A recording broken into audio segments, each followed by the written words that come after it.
सबसे पहली बात जो इस पैसेज में हम पढ़ते हैं कि एवरी कंडीशन में याकूब हमें कह रहा है कि आप दुआ करें, चाहे अच्छी हो चाहे बुरी हो। अगर आप 13वीं आयत को पढ़ें तो उसमें लिखा है कि अगर तुम में से कोई मुसीबत ज़दा हो तो दुआ मांगे, अगर खुश हो तो हम्द के गीत गाए।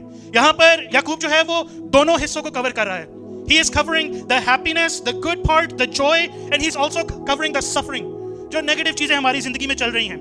यानी कि the word of God is telling us that when we are afflicted, we don't need to panic, we need to pray. Hardship should be pushed towards God.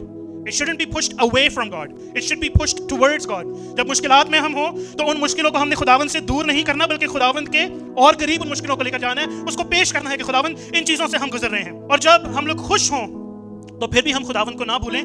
He says कि हम्द के गीत गाए जाएं। So the blessing should also pull us towards God and to His worship. यानी कि अच्छी situation में, बुरी सिचुएशन में, हर वक्त हम खुदावंद की तरफ ही दुआ को लेकर जाएं, शुक्रगुजारी में और खुदावंद से मदद मांगने के लिए।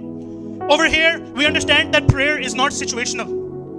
यानी कि प्रेयर तब नहीं होती जब हम किसी सिचुएशन से गुजर रहे होते हैं। यहाँ पे हम सीखते हैं कि प्रेयर जो है it's continual.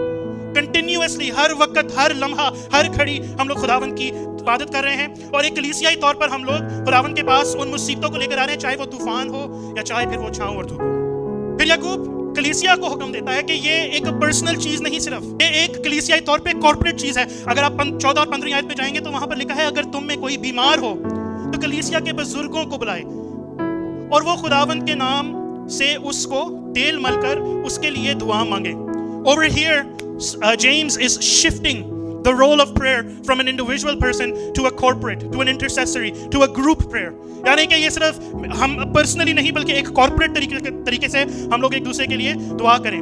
जब हम लोग एक कलीसियाई तौर पर दुआ करते हैं तो we are stepping into battle, we are stepping in a continual togetherness in front of the Lord and saying कि खुदावंद heal the sick, खुदावंद change the situations.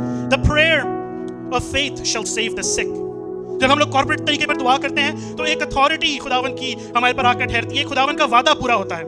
We believe that a non-praying church is a powerless church, but a praying church becomes a place of healing. हम ये ईमान रखते हैं कि जो कलीसिया दुआ नहीं करती उसमें कोई ताकत नहीं, उसमें कोई जान नहीं, लेकिन जो कलीसिया इकट्ठे तौर पर दुआ करती है तो वहां पर मौजज़ात होते हैं, वहां पर हीलिंग आती है, वहां पर टेस्टिमोनीज आती हैं। हालेलुया।